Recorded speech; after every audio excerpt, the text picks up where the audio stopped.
Welcome back. We continue right here on the Sports Call. Pittsburgh CW, Bob Pompiani with you until 11 o'clock. Join us for KDK TV News right after the end of that special program, The World's Best, coming at you on CBS. That'll be up sometime around 11:30, I would think. That's on KDK tonight. I just want to go back over some of the things that the New England's defense has done because that's what really stood out to me in this postseason. They really shut down the Chargers until late. There were some garbage points. And then they did the same in the first half at Arrowhead, which allowed them to get a lead in that game. Yeah, there were points in the second half, but it became a case where Kansas City had no choice but to really throw the ball as much as they did, and they did. But they did a really good job taking control of the game early, as they did tonight. The only thing the Rams won really was the coin toss. And then first downs in the first half by this highly powered Rams offense, 57 total yards and 6 punts. That was the first half of them. And then when Brady needed it the most, it happened in the fourth quarter. 18 yards to Gronk, 16 yards to Edelman, 6 yards to Burkhead on a first down on a third down, and then Brady to Gronk for another 27, setting up Michelle. All those passes were right where they had to be, and they were all routes that were extremely well run by those receivers. And they're crisp when they got to be. It's pretty amazing. Let's go to line 2, Jim in Lake Trobe. What's up, Jim? Well, Bob, the Brady in a post-game interview made the statement that he definitely plans to be back next year. Okay. I just said that Nance said I believe that what we saw tonight was coaching makes a big difference. Oh, there's no doubt.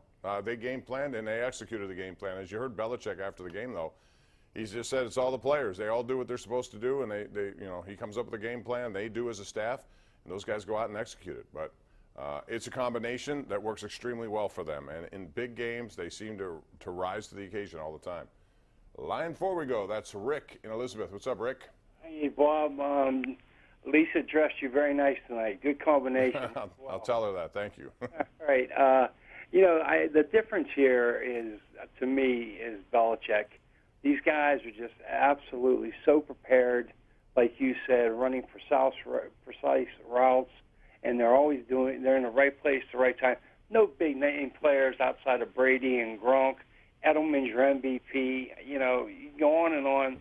I think if this would have been number 7, I think Brady retires. I think he's looking to get 7 to beat the Steelers, and then he'll go. What do you think? Yeah, I think maybe that's the thing. Now he's won 6, and now he's looking ahead to another one. That would be incredible when you think about it. But it's not going to be easy. It never is. But those guys take advantage of their division. Number 1, the key to them, and if you're the Steelers, you have to, number 1, watch how they do their business. Number 2, you have to come out and get a bye. There's no way that you can, to me anyway, the odds are stacked against you if you have to play in that wild card week. It takes a toll on teams. They avoided that this year, as I said, because of the Steelers blowing opportunities against teams they had beaten and let off the hook, and the Houston Texans same way. Houston had the number 2 seed, I thought, at one point, and then they let that get away. Steve is joining us right now in Johnstown. Hey, Steve, how are you? Thank you, Bob. Thanks for taking my call. Yep. I just want to agree with you.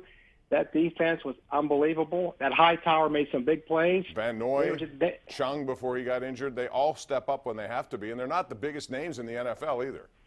No, and I'll tell you what, the highest respect for them.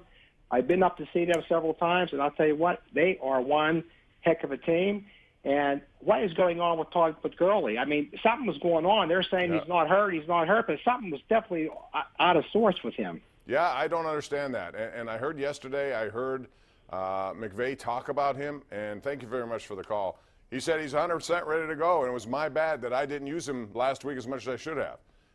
C.J. Anderson's done a good job, but come on. You're talking about Todd Gurley. You're talking about one of the best runners that we've seen the last couple of years in the NFL, and he was seldom used. He was in there a little bit, then they went away from him, then he was back, then he was out. I didn't understand that, and I still don't understand that, and I'm not sure if we'll ever get clarity about it either. So let's go to line number 4. That's Bruce in Brookline. Bruce, welcome to the Sports Call. Bob. Yeah. Yes. I mean, my sister-in-law, she hit on her pool, and, I almost hit on my pool if Zierlein did not miss that kick. And, I could have won, almost $136. Okay. Well, you didn't. I'm sorry. But you have a point? Go ahead. Well, yeah, but so you got to respect what the Patriots are doing, but, also my sister-in-law, Rachel, she won $4,600 because of Greg Zierlein. I appreciate that. Congratulations. We're due for a break. We'll take it. Come back with more right here at Pittsburgh CW.